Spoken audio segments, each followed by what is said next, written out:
The note came out of the cake like a blade. Not loud. Not dramatic. Just a small folded paper sliding from white sponge and peach frosting while everyone cheered and recorded. My daughter's smile collapsed so fast it scared me. My name is Adewale, and I've learned something about celebrations. They don't just reveal joy. They reveal pressure. And pressure reveals who people really are. We were in my backyard in Abuja, under a white canopy tied with peach ribbons. The balloon arch shimmered in the afternoon sun. Aunties clustered close with their phones held high, calling out, "Cut it. Let us see the baby luck." My daughter, Tommy, stood in front of the cake with one hand resting on her belly. Caramel brown skin, soft dimples that usually showed even when she was tired, and her natural hair gathered into a neat braided bun. Her pale peach maternity dress flowed around her like a curtain. She looked beautiful. But her eyes weren't. They kept flicking toward her husband. Malik stood behind her, one palm on her shoulder, smiling like a man who knew exactly where every camera was. Clean fade. Crisp shirt. Gold watch catching light. The kind of smile that reassures strangers and silences questions. Tommy lifted the knife. The crowd leaned in. The knife hit something hard. Her breath caught. She stared down, then slowly pulled the slice apart with trembling fingers. A folded note slid out. Somebody laughed. Ah. Another game. Tommy didn't laugh. She didn't even look at the crowd. She walked straight to me, eyes glossy, face pale, as if the whole party had turned into a distant noise she could barely hear. "Dad," she whispered. She pressed the note into my palm like it was too heavy for her to hold. I opened it. Just one word at the top. "Dad." Then the rest hit me like cold water. I heard him. He's planning to take everything after the baby comes. "Please help me." My chest tightened. I looked up. Malik was still smiling. But now he was watching me the way you watch a door you need to get through. I folded the note once. Then twice. Then I slid it into my pocket. I lifted my voice, calm on purpose. "Everyone," I said, "before we continue. I need 1 minute." And Malik took a single step forward, still smiling. "Sir," he said lightly, "what is this?" 2 weeks earlier, Malik had already started building his trap. It didn't look like a trap at first. It looked like concern. It looked like planning. It looked like responsibility. That's what made it dangerous. He came into my home office on a Tuesday evening, carrying a slim folder like it belonged there. The room smelled faintly of old books and furniture polish. A framed photo of my late wife sat on the shelf beside a small carved wooden cradle I'd bought for the baby. Tommy's childhood kept staring back at me from the walls. Malik sat across from my desk, crossed one leg, and smiled. "Daddy Adewale," he said, warm voice, perfect respect. "I've been thinking about the baby." I stayed neutral. "Thinking in what way?" "Stability," he said. "Future. Protection." He opened the folder. Not a presentation. Not advice. Actual forms. A power of attorney draft. A family trust outline. A document with signature lines that should never appear in casual conversation. "I'm not saying you need this now," he added quickly, as if he'd rehearsed the reassurance. "But with a baby coming, families tighten things up. If anything happens when you travel, or if you're ever unwell, someone should be able to manage things smoothly." He said it like he was helping me breathe. But my eyes had already locked on one line. Trustee, Malik. I glanced up. His gold watch flashed as he adjusted his cuff. He watched my face carefully, like he was measuring how much resistance he'd meet. I didn't argue. I didn't accuse. I learned long ago that predators don't fear anger. They fear silence that thinks. "I'll review it," I said. Malik exhaled like a man who'd been given permission. Then he added, too casually, "Also, about the baby shower. I want it to be special. I'll handle the cake personally." That was the moment the hair on my arms lifted. Because Tommy had already picked the baker. And Malik didn't like being excluded from anything. He leaned forward, soft smile. "I want to do a surprise inside the cake," he said. "A family message. Something emotional. The kind people record and share. A surprise inside the cake." I nodded slowly. "Okay," I said, as if it meant nothing. But inside, something clicked into place. Because now I knew he wasn't just planning a party. He was planning a moment. And moments can be weaponized. I didn't tell Tommy what I suspected. Not because I didn't trust her. Because I loved her.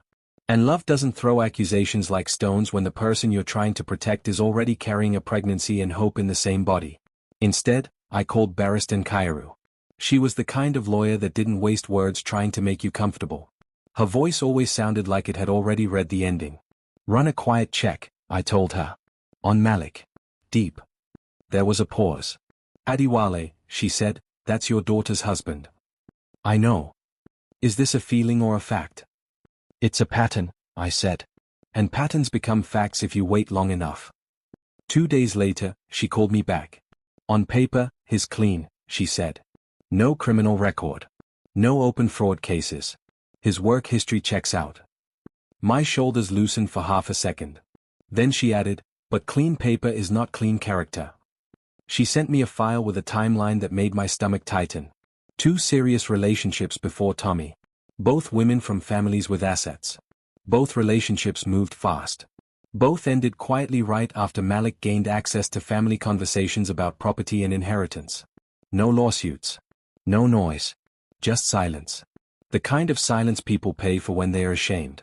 Nkairu didn't speculate. She only asked one question. Is Tommy financially independent? She works, I said. But she doesn't have major assets. Then the target isn't her money, Nkairu said. It's what she connects him to. I stared at the cradle on my shelf. My unborn grandchild. My home. My accounts. My life. And Malik's family message inside the cake suddenly didn't feel sentimental anymore. It felt like a stage direction. Nkairu's voice lowered. Adiwale, pregnancy changes leverage. He can push decisions through stress. He can frame himself as the responsible provider. He can isolate her with shame and exhaustion. I closed my eyes. Because I could see it. Not a dramatic crime. A quiet takeover. A smiling man holding paperwork while everyone else clapped. What do you want to do? Nkairu asked. I opened my eyes. I want proof, I said. Not vibes. There was another pause. Then you need someone who watches, she replied. Not someone who argues. That night, I hired an investigator named Safia. And I told her only one thing. Start with the cake. Safia moved like she had done this before. Not the dramatic kind of investigator that shows up in leather jackets and announces danger. She was quiet. Normal. The kind of woman you'd mistake for a friend of the family at a party. Which is exactly why she was perfect. She met me at a cafe off the main road, sat across from me, and slid her phone forward. Your son-in-law likes control, she said simply. On the screen were photos. Malik entering a hotel lounge. Malik leaving with a man I didn't recognize. Same day. Same time pattern. Twice in 1 week. Safia tapped the screen again. Same contact, repeated, she said. And he doesn't call him from home. Only when he's outside. I stared at the photos. How sure are you? I asked. She looked at me like I'd asked if water was wet. I don't guess, she said. I confirm. She showed me a list of things that didn't look criminal alone, but together looked like a plan. Repeated calls after Tommy's antenatal appointments. A new bank account opened under a business name that didn't match his employer. A meeting scheduled with a notary. And the cake order. Safia leaned in slightly. He changed the baker, she said. He insisted on delivery through himself. Paid cash. My jaw tightened. Tommy had told me she picked the baker because she trusted her. Malik had stepped in anyway. What's his next move? I asked.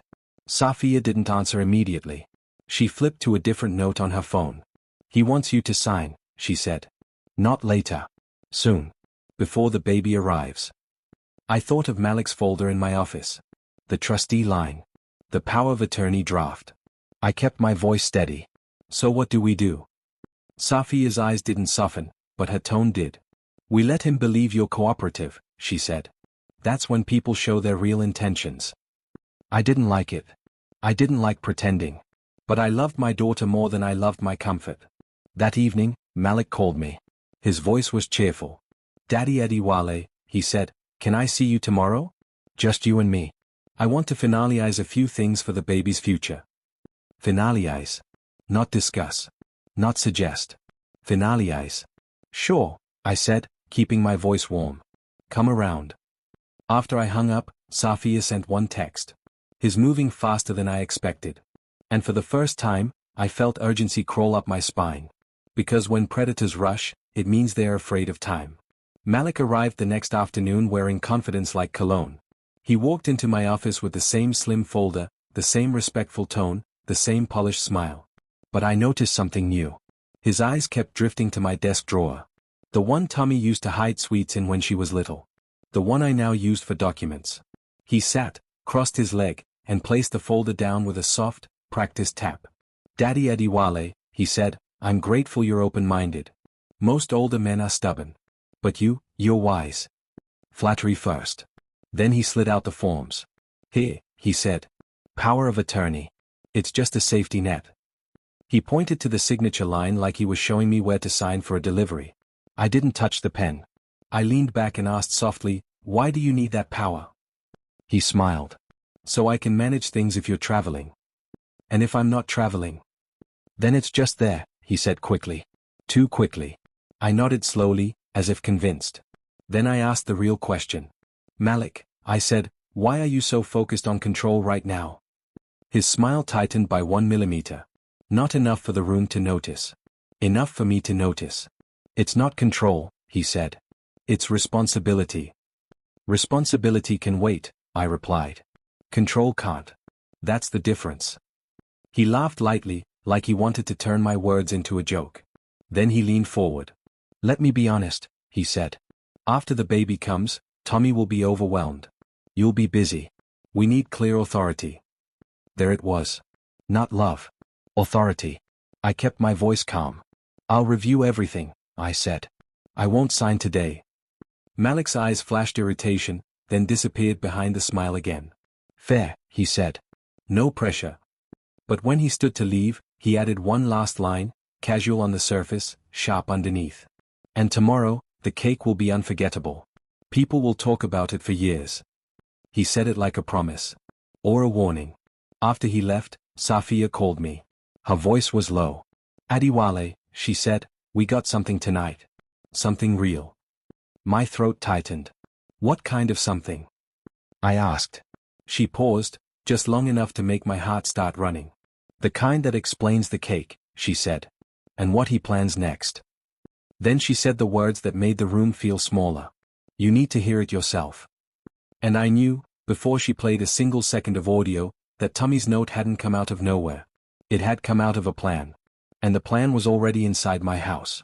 Safia came to my house after dark, not through the front gate, but through the side entrance near the guest house. The kind of quiet entry that tells you this isn't gossip. It's evidence. She sat across from me in my study and placed her phone on the table like it was a live wire. "You asked for something real," she said. "This is real." She hit play. At first, it was just road noise. A turn signal clicking. A laugh. Then Malik's voice slid in, relaxed, confident, like he was bragging at the end of a good day. "She's almost due," he said. "After delivery, she won't have energy to fight anything." Another voice answered him. Male. Older than Malik. Smooth, amused. "And her father?" Malik chuckled. "Soft. He plays humble, but that's just branding. He has money. It's in the way he doesn't show it." My jaw tightened. The other man asked, "So what's the angle?" Malik didn't hesitate.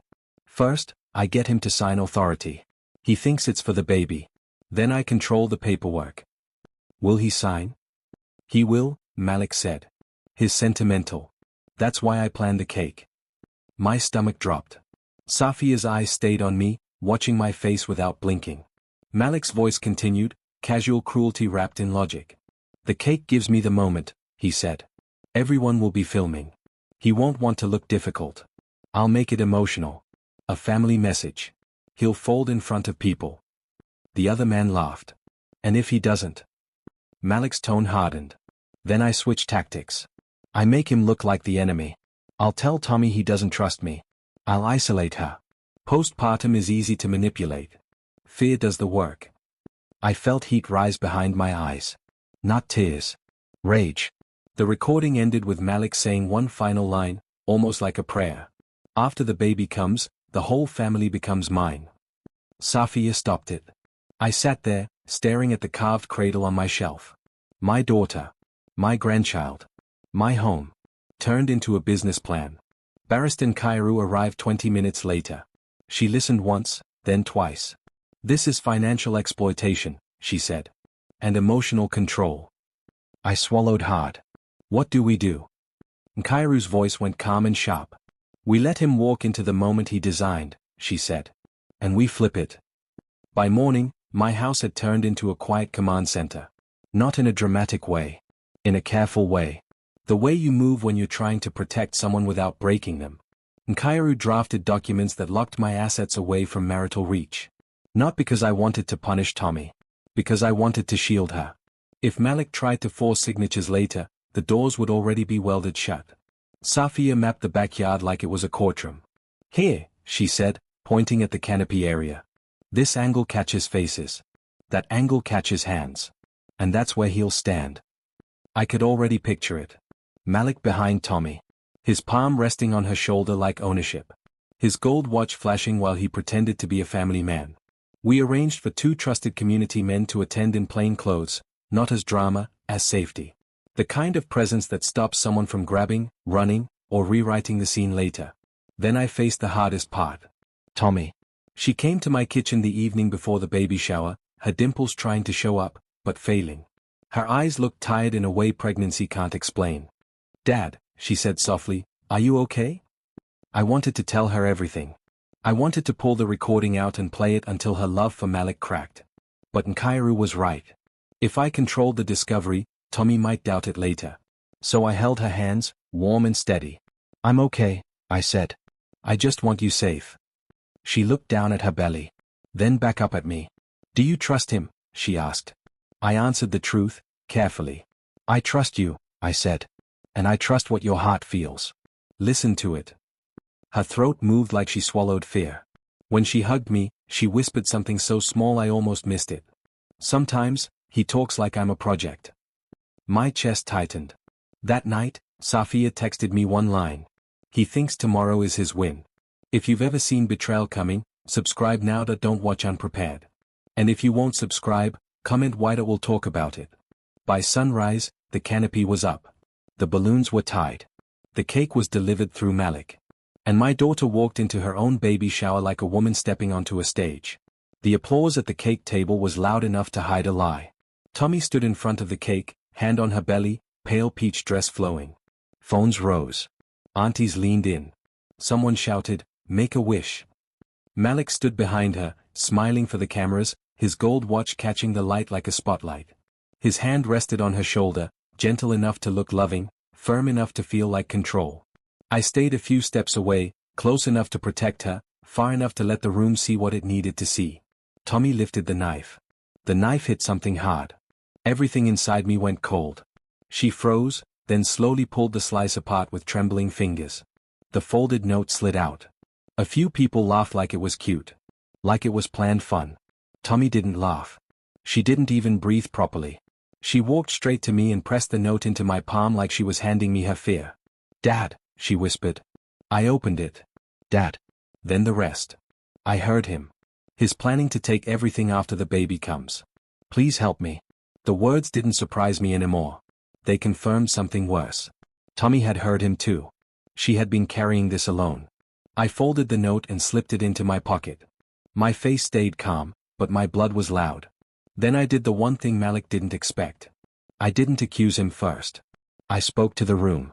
"Everyone," I said, voice steady, "before we continue, I need 1 minute." The chatter dipped. Heads turned. Phones stayed recording. Malik stepped forward, still wearing that perfect smile like armor. "Sir," he said lightly, "what is this?" "We're celebrating." I looked at him and smiled back. Not friendly. Not angry. Certain. "We are," I said. "And because we're family, we'll do it with truth." I lifted my hand slightly. That was Safia's signal. Barrister Nkairu moved out of the crowd, folder in hand. One of the plainclothes men shifted into position near Malik's side, close enough to stop a sudden move. Malik's eyes flicked around, fast. For the first time all day, his smile hesitated. And I knew he felt it. The moment was no longer his. It was mine. Nkairu didn't raise her voice. She didn't need to. She held up her phone and said, "This is a verified recording. Everyone here is a witness." The crowd murmured. A few people laughed nervously, like this was still part of the program. Then the audio played. Malik's voice filled my backyard, calm and cruel. She won't have energy to fight anything. The cake gives me the moment. I'll isolate her. After the baby comes, the whole family becomes mine. Silence fell so hard it felt physical. Tommy's breath broke. Her dimples disappeared completely, replaced by a tight, trembling mouth. She didn't faint. She didn't scream. She just stared at Malik like she was finally seeing him. Malik lunged forward with a bright, fake laugh. This is nonsense. This is edited. But his eyes were panicking. He tried to grab the phone. The plainclothes man stepped in, quick and controlled, blocking him. Another man moved behind Malik, positioning without violence. Malik's voice rose. Sir, you can't do this to me. This is my wife. Tommy flinched at the word wife. I stepped between them, my shoulder shielding her like a wall. She's my daughter, I said calmly. And she's not your project. Malik's charm snapped for 1 second. His face tightened. His jaw jumped. Then he turned to the crowd, searching for sympathy like a drowning man searching for air. Are you all going to let him ruin my family? He shouted. A woman near the front said, loud and disgusted, you ruined it yourself. Malik's friend tried to drift backward through the guests. Safia caught him before he reached the gate. Don't move, she said, voice flat. If this twist hit you, subscribe right now that we notice patterns together here. And if you still won't subscribe, comment why, say it plainly. Nkairu spoke again, steady as a judge. Malik, you're being detained for questioning, the plainclothes man said, showing his badge. Malik's mouth opened and closed like he wanted a new story to save him. But the old one was playing on loop. And every phone in the yard had recorded it. After the cars left, the backyard looked like the morning after a storm. Empty chairs. Half-cleared plates. The cake table leaning slightly, frosting smeared where the note had been hidden. The balloon arch still stood, cheerful and wrong. Tommy and I sat on the porch steps, her hand on her belly, her breathing finally slowing. I feel stupid, she said, voice thin. I shook my head. You believed in love. That isn't stupidity. She stared at the ground. I heard him 2 nights ago. He was on the phone. Talking like I was a tool. Her eyes lifted to mine, glossy. I kept telling myself I misunderstood. Because if I didn't misunderstand, then I married a stranger. I felt the old ache of fatherhood, that helpless anger you get when your child is hurt and you can't erase it. You did the strongest thing, I said. You asked for help. She swallowed. Did you know? I suspected, I admitted. I needed proof you could believe. Tommy leaned into my shoulder, small again, like she used to be. The peach fabric of her dress gathered at her knees. The air smelled like dust and icing. Nkairu called once, briefly. Everything is documented, she said. Your daughter and baby are protected. Tommy whispered, what if he comes back? I stared into the yard, where the sunset was turning the sky orange and purple. Then he meets the version of me he underestimated, I said. Tommy's hand moved in a slow circle on her belly. I just wanted a happy day, she whispered. I kissed her forehead. We'll still have it, I said. Just not with lies. The baby kicked, subtle but real. And in that small movement, I felt it. Not just relief. A promise. Nobody was taking my family again.